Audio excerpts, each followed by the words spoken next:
Dans la vie, on peut tout réussir ou alors tout échouer. C'est une question de choix. C'est comme ça que les gens vous le disent. Ils vous le répètent en boucle. C'est votre choix. Personnellement, j'ai une vision un petit peu plus contrastée du sujet. Pour moi, c'est une question de choix, mais aussi d'accompagnement. On réussit parce qu'on est bien accompagné. Par exemple, dans votre vie, vous allez choisir la personne avec qui vous partagez votre chemin de vie, votre conjoint ou votre conjointe. Quand ça se passe bien, on écrit conjoint en un seul mot, et quand ça se passe pas bien, vous écrivez conjoint en deux mots. Voilà.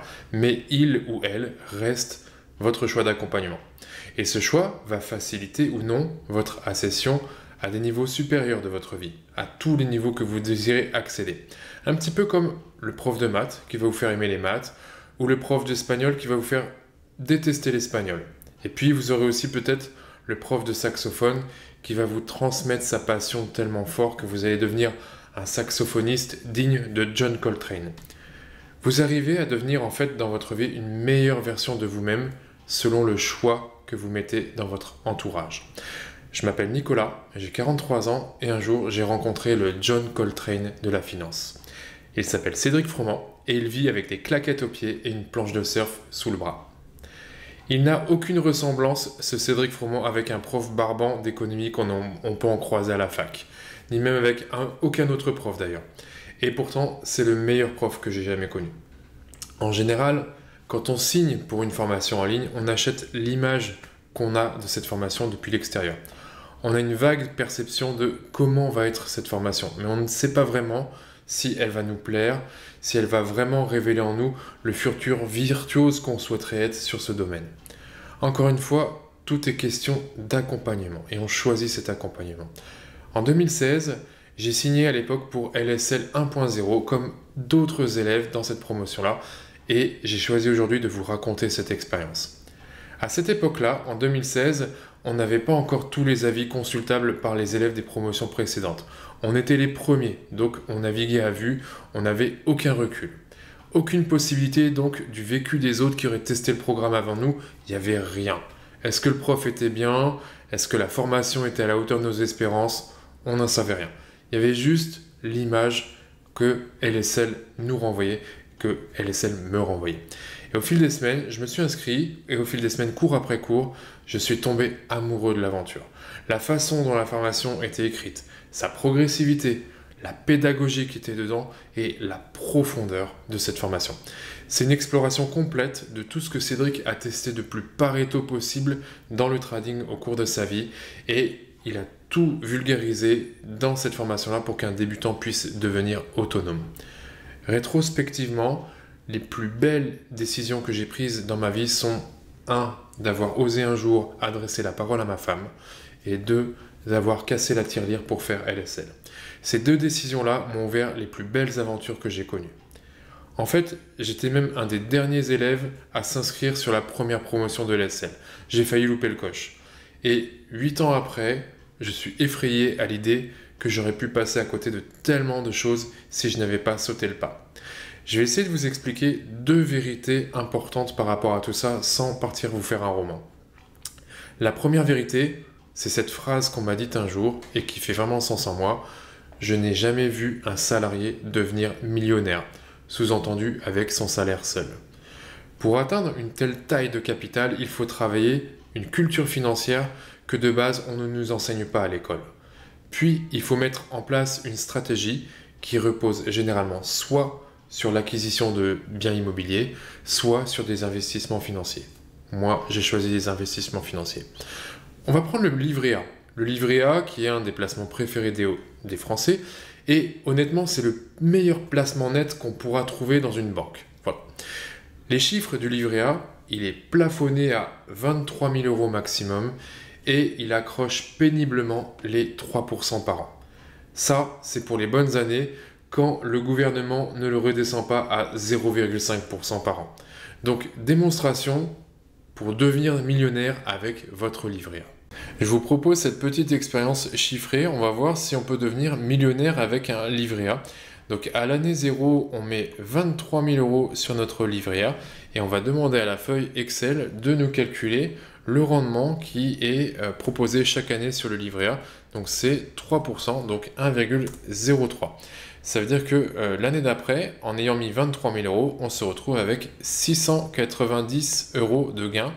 Et du coup, on va dérouler la feuille Excel pour faire en sorte qu'elle nous calcule et qu'on atteigne le million avec cette feuille Excel. Donc je déroule, je déroule, je déroule.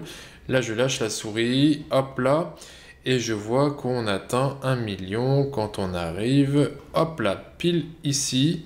Voilà, je crois qu'on y est. Donc je vais passer ici, hop, en jaune, cette petite case-là. Là, on a atteint 1 million.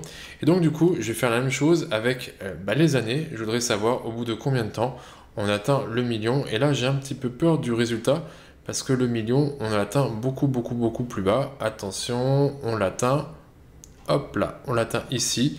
Donc voilà, la réponse, c'est qu'il nous faut 128 années pour pouvoir devenir millionnaire passivement avec un livret A.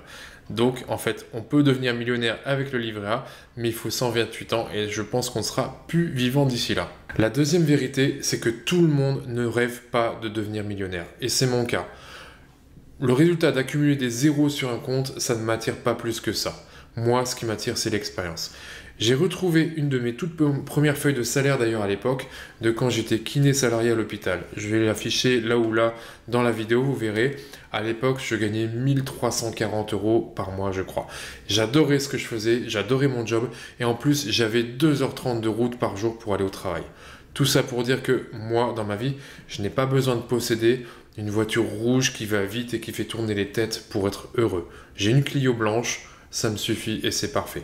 Par contre, ce dont je rêve, c'est d'être indépendant et d'être résilient de tout. Je rêve que je peux faire le travail qui me donne la banane tous les jours sans être inquiet de combien me paye ce travail. Je rêve, depuis que je suis devenu papa, de pouvoir offrir des grandes études un jour aux enfants, qu'ils fassent le métier de leur rêve. Je rêve de pouvoir créer un maximum d'expériences avec eux, un maximum de souvenirs avec eux, que ce soit à la maison, que ce soit en vacances, etc. Je rêve surtout aussi de pouvoir amortir facilement tous les coups durs de la vie quand ils vont se présenter à moi, quels qu'ils soient. Et j'ai beau tourner toute cette équation dans tous les sens, tous ces rêves, pour pouvoir les réaliser, il faut avoir de l'argent. Et pour cela, une simple feuille de salaire ne va pas suffire. Il faut obligatoirement se créer des sources de revenus complémentaires. Je pense que tout ça, vous le savez déjà. Moi, j'ai pris le temps de m'en rendre compte.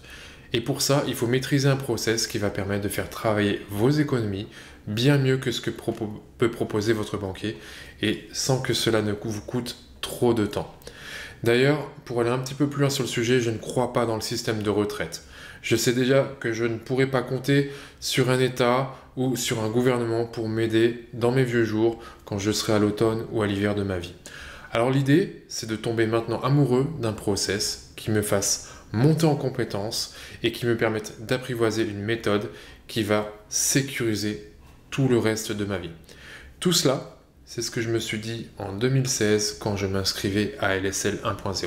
Est-ce que LSL va pouvoir m'offrir tout ça? Eh bien, mon expérience de cette année LSL a été excellente, extraordinaire, à tel point que les semaines, les mois sont devenus finalement des années. Un jour, en fait, pour développer tout ça, Cédric m'a proposé de faire un essai de travailler pour lui. Et c'est concluant, ça s'est très bien passé pour tous les deux, et du coup, je ne suis jamais sorti de LSL, un petit peu comme un étudiant éternel.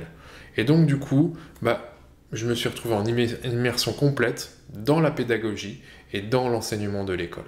J'ai suivi toutes les autres années LSL d'après, à la fois comme un élève et comme un assistant au prof. J'ai coécrit de nombreux articles, de nombreuses stratégies, de nombreuses conférences. J'ai rencontré aussi des personnes formidables avec qui je continue à construire aujourd'hui tous les jours l'aventure de ma vie de spéculateur. J'en profite d'ailleurs pour les saluer, ils se reconnaîtront. Et parmi elles, il y a bien sûr Farid. Farid qui était avec moi déjà en LSL 1.0. Je crois que c'est un de mes plus vieux compagnons de route. Et en fait, c'est très drôle parce qu'on échange tous les jours avec Farid. Et LSL est tellement vaste, on a écrit tellement de sujets, de conférences, de stratégies d'investissement que quand on échange là-dessus avec Farid, on comprend vite que lui et moi, on a chacun nos petites préférences personnelles sur les stratégies qu'on emploie et leurs adaptations. Aujourd'hui, j'ai choisi de décrire quelques-unes de ces stratégies qui m'ont le plus inspiré pendant ces 8 années de LSL. La première de toutes, c'est la conférence Club d'investissement. Alors, ce n'est pas une vraie stratégie en tant que telle, parce que cette conférence, elle décrit plutôt un véhicule d'investissement qui est exceptionnel et pourtant qui est méconnu et sous-utilisé. Cette conférence Club d'investissement, je l'ai mise en pratique et elle m'a permis de faire découvrir la bourse à mes associés parce qu'ils étaient un petit peu frileux sur le sujet de la spéculation et des investissements financiers. Eux, ils préféraient l'immobilier et moi, je préfère la bourse. Donc, on a trouvé un juste milieu. Aujourd'hui, je gère un portefeuille collectif qui me permet de leur apprendre tous les jours en faisant travailler notre argent, les petits trucs et astuces, les applications de toute la méthode et on fait du trading sur tous les actifs de la planète parce que c'est un compte titre en commun et en plus on a une fiscalité attractive. J'ai appliqué dessus toutes les stratégies de LSL, le swing trade, le haut rendement, le DCA, le value, etc. et toutes celles que je vais vous décrire par la suite. Autre stratégie qui m'a beaucoup inspiré, la conférence ATF. ATF, l'analyse technique est fondamentale, c'est comment associer le meilleur justement de ces deux mondes. Cette conférence est à la base de l'un de mes plus beaux trades, un trade que j'ai toujours en cours et j'attends de voir vraiment la suite de ce trade qui va arriver d'ici, je pense, 1 ou 2 ans. Elle explique comment en fait identifier un actif game changer qui peut complètement exploser et provoquer un décalage à la moyenne hors norme. Imaginez-vous arriver à trouver, vous êtes en l'an 2000, vous trouvez le Yahoo ou le Google tel qu'il va apparaître, et ben je pense que j'ai réussi à faire ce pari-là. La troisième conférence que j'ai beaucoup appréciée, c'est la conférence AT sur Garp. Analyse technique sur Garp. Ici, on plonge dans le côté immortel du portefeuille avec une sélection dont on rêve tous, c'est-à-dire placer des actions dans son portefeuille avec des paris asymétriques positifs et sans avoir besoin d'y retoucher pendant des années. Cette conférence, elle a été écrite par Cédric et par Rémi de Truchy de Varennes et elle est juste exceptionnelle. Et la dernière conférence que j'ai adorée, bien sûr, c'est la conférence crypto que j'avais coécrite avec Cédric et conférence de laquelle est née notre dernière formation que vous avez peut-être vue, Crypto Surfer. Je m'expose actuellement sur mon 3e marché haussier sur crypto-devises avec maintenant un plan de trade qui me permet d'être serein sur la sélection de mes trades et complètement tranquille sur mon timing de sortie. Ce dont je suis absolument sûr, c'est que suivre l'aventure LSL a été pour moi un game changer et a modifié mon parcours de vie. Et je vous souhaite vraiment de connaître de tels changements dans votre vie.